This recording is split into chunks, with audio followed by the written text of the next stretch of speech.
The man crushed in the Porta-Potty.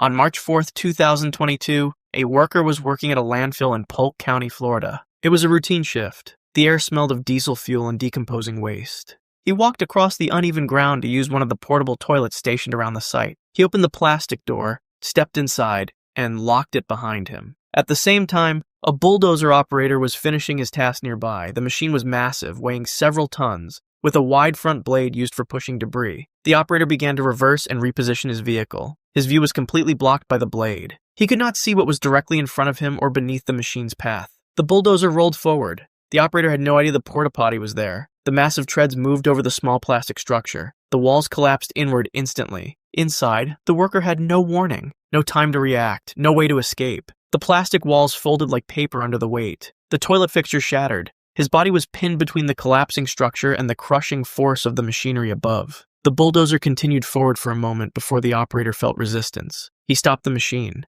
Only then did he realize what had happened. He climbed down from the cab and saw the destroyed porta-potty beneath the treads. Emergency responders were called immediately, but there was nothing they could do. The worker had been crushed to death. His body could not be retrieved until the bulldozer was carefully reversed. He died in seconds, compressed by tons of steel and machinery, while using a bathroom at work. The electrocution in the shower.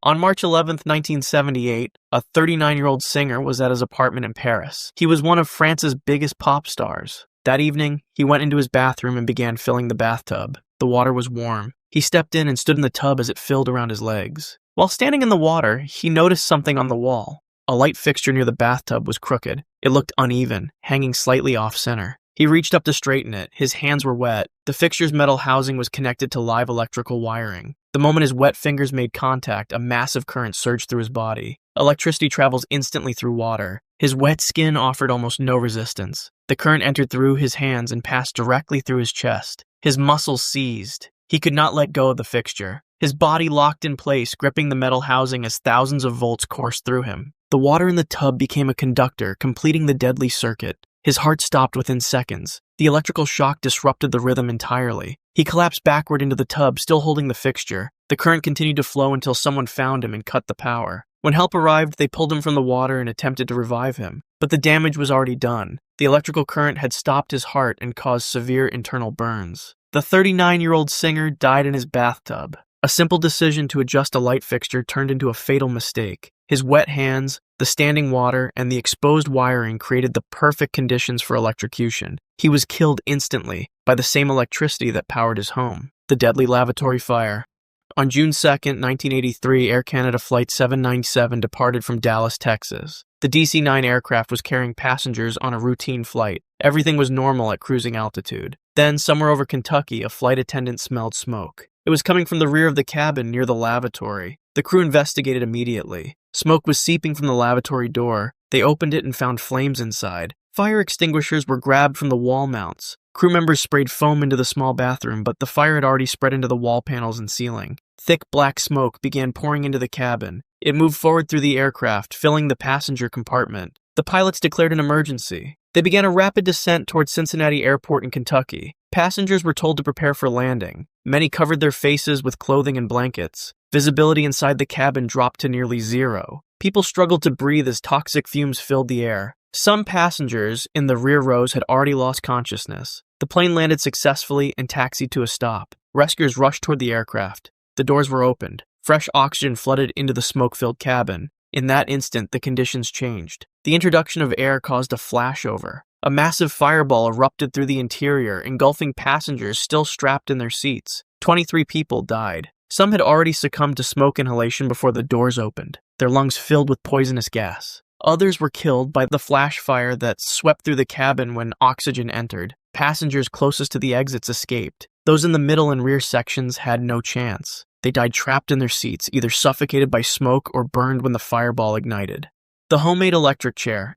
In 1989, an inmate was serving a life sentence at the Central Correctional Institute in South Carolina. Years earlier, he had been sentenced to death by electric chair. That sentence was overturned on appeal, and he was given life in prison instead. He had escaped the electric chair, or so he thought. One day, he was sitting on the metal toilet in his cell. He was naked. The cell was hot, and many inmates avoided clothing when alone. He was trying to repair a pair of earphones connected to his television. The wire had frayed, and he was working to fix it. Water from the toilet and sink had pooled on the concrete floor. To strip the wire or hold it steady, he bit down on it with his teeth. The wire was still connected to the electrical outlet. It was live. The moment his teeth made contact with the exposed conductor, a massive surge of electricity entered his body through his mouth.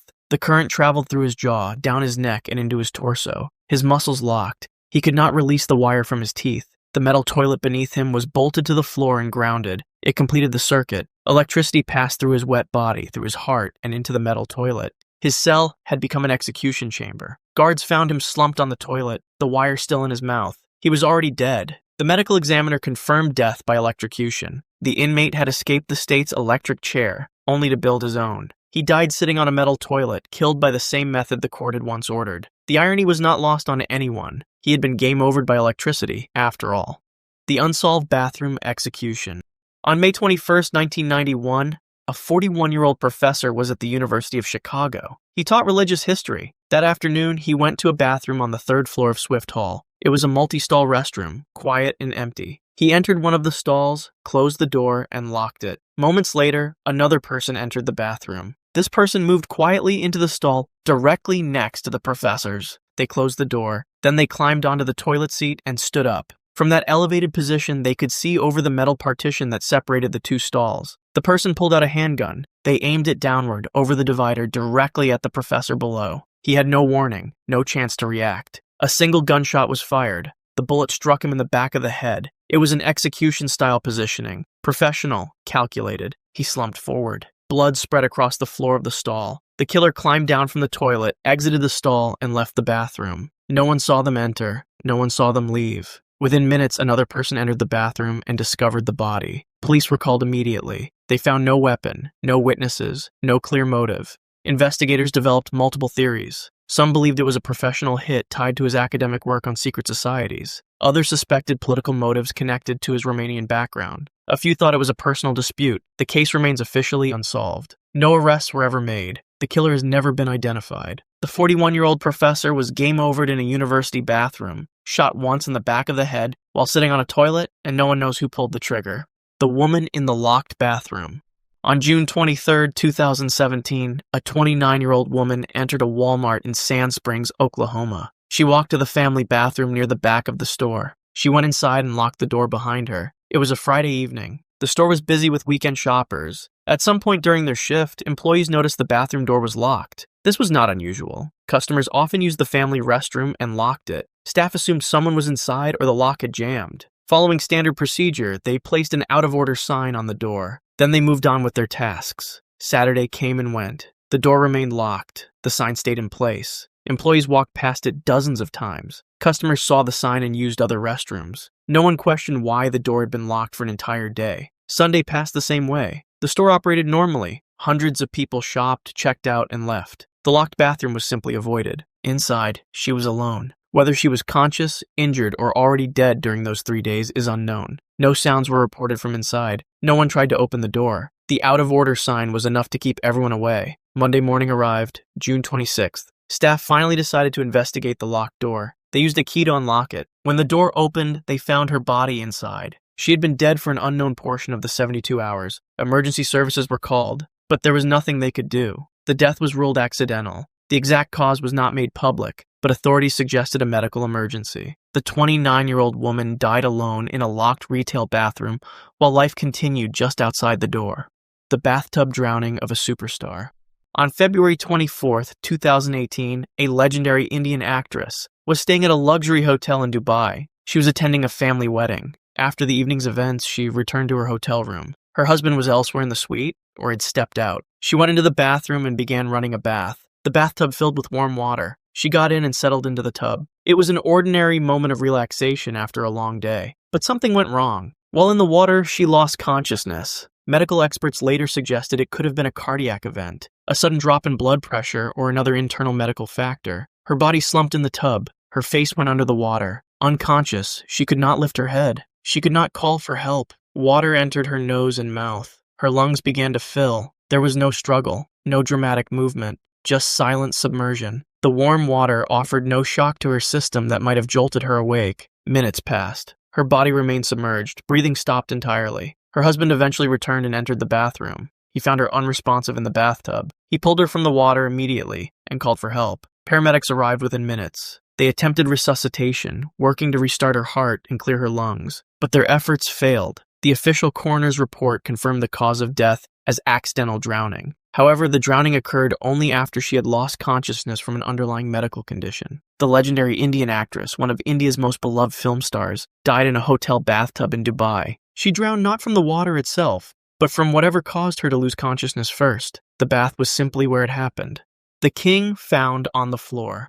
On August 16, 1977, a 42-year-old singer was at his Graceland mansion in Memphis, Tennessee. He was in his master bathroom during the morning hours. His girlfriend was elsewhere in the suite. He was alone. He was believed to have been using the toilet when something went wrong. A massive cardiac event struck without warning. His heart rhythm became irregular, then chaotic. The electrical signals that controlled his heartbeat misfired. Blood stopped flowing to his brain. His body began shutting down. He fell from the toilet to the bathroom floor. He landed face down on the carpet. He could not call for help. He could not reach the door. Minutes passed. His heart stopped completely. His brain was starved of oxygen. Death occurred there on the bathroom floor while the rest of the household remained unaware. The king of rock and roll lay alone in his private bathroom as his life ended. His girlfriend eventually found him. She entered the bathroom and saw him face down on the floor, unresponsive. She immediately called for help. Staff members rushed into the room. Paramedics were summoned. They arrived quickly and began resuscitation attempts. He was placed on a stretcher and transported to Baptist Memorial Hospital. Doctors continued working on him, but he was already gone. He was pronounced dead at the hospital, but the reality was clear. The 42-year-old singer had died on the bathroom floor at Graceland. The official cause was cardiac arrhythmia, a fatal disruption of his heart's rhythm. Medical examiners confirmed he had been sitting on or near the toilet when the event occurred. The most famous entertainer in the world died alone in his bathroom, collapsing onto the floor in the most undignified setting imaginable. If you want to see more videos like this, click the video on screen now and make sure to subscribe.